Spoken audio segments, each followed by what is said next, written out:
in a really small space. I'm super good at making a feast out of almost any leftovers, and I don't really have that many talents. I'm good at writing and celebrating. I'm very good at celebrating.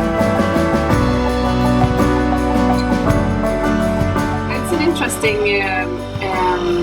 question. I think, like all writers, I've always wanted to write, but in Sweden we don't have romance, so I dreamt of writing maybe a fiction, suspense or something, and then one day it sort of just clicked for me, and I thought I'm going to write what I love to read, and that was different kinds of love stories. So I started to write a love story. Actually, the first thing I started to write was my own Judith McNaught novel, because it was the only romance at that time that I had ever read. It was Judith McNaught, and I thought she was the only one who wrote those kinds of books, and I wanted to write one of those, but set in Sweden and with my own touch.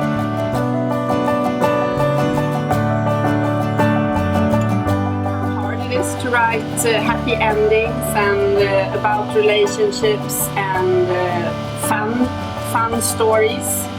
It's much harder than writing maybe about violence and murder, and how much research I had to do to get everything right. I started out writing historicals, and I did a lot of research.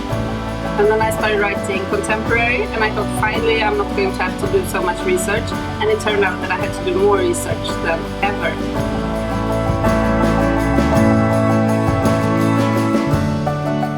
I think they're super important. I can't start writing before I have a name that I feel it's the right name, and sometimes I have to change the name, and then I have to change the character completely and their story also.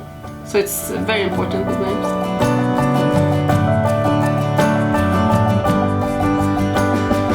I'm sad to say that I think it would be like some old aunt with a lot of cats or something. But if I could be, I think everyone wants to be Modesty Blaise. I think that it's the ultimate female character. I think. You know it, Modesty Blaise. You know, it's a comic. Maybe we don't have it in America.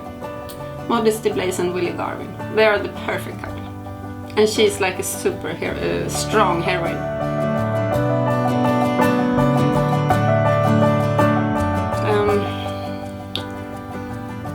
I had one for a long time when I started to write. I'm not sure where it comes from, but it's leap and the net will appear.